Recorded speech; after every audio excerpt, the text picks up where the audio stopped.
부동산 경매, 낙찰만 받으면 끝일까요? 낙찰 후 걱정되는 명도 경매마당이 알려드릴게요. 명도는 무엇인가요?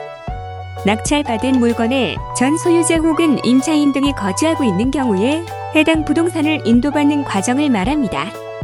명도의 과정을 거쳐 낙찰자는 해당 부동산을 완전히 점유할 수 있습니다. 이어서 부동산의 낙찰자는 권리를 주장할 수 있는데요. 낙찰자는 매각 대금을 모두 지급하게 되면 해당 부동산에 대한 권리를 주장할 수 있습니다.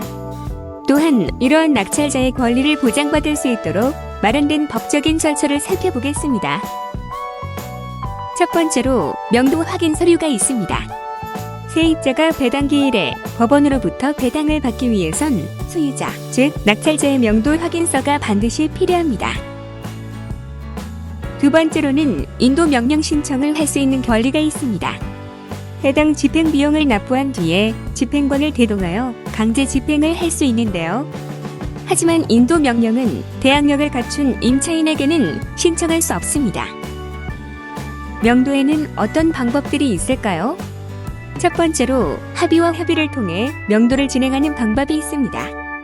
해당 부동산에 거주하고 있는 사람과 이사 비용을 얼마나 지급할지와 이사 날짜에 대한 협의를 거쳐 명도를 진행합니다.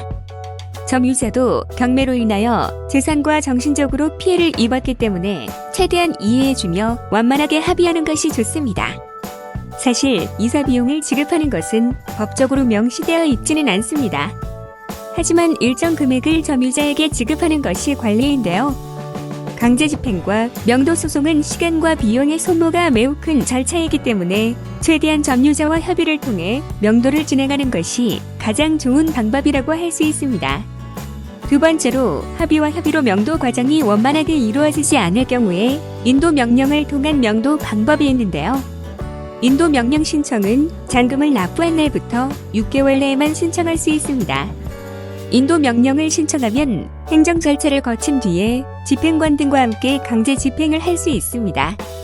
보통 강제 집행이 진행되기 전에 몇 주 후에 강제 집행을 하겠다라는 개고장을 집행관 2명과 열쇠 수리공, 현장 증인 2명과 함께 입회하여 점유자의 집에 붙입니다. 참고사항으로 강제 집행 후에 점유자의 물건은 컨테이너에 보관되며 월 30만 원 정도의 비용이 들어갑니다. 마지막으로 명도 소송을 통하여 명도를 진행하는 방법을 소개해드리겠습니다. 잔금 납부일부터 6개월 내로 부동산 인도 명령을 신청할 수 있는 기간이 지난 경우 명도 소송을 통하여 강제 집행을 진행해야 하는데요. 보통 명도 소송은 6개월 이상의 기간이 소요되므로 시간과 비용을 생각한다면 좋은 방법은 아니라고 할 수 있고 합의와 협의가 최선의 방법이라고 할 수 있습니다. 이때 명도 소송을 진행하기에 앞서 꼭 신청하셔야 하는 것이 있습니다. 바로 점유이전 금지 가처분 신청인데요. 소송이 진행되는 동안 점유자가 다른 사람에게 부동산의 소유권을 넘기는 경우가 있습니다. 이 경우에는 소송에서 패소하거나 승소해도 점유자가 변경되면 새롭게 소송을 제기해야 할 수도 있기 때문에 소송을 하기 전에 꼭 점유이전 금지 가처분 신청을 하는 것이 좋습니다. 지금까지 명도가 진행되는 방법에 대해서 알아보았는데요.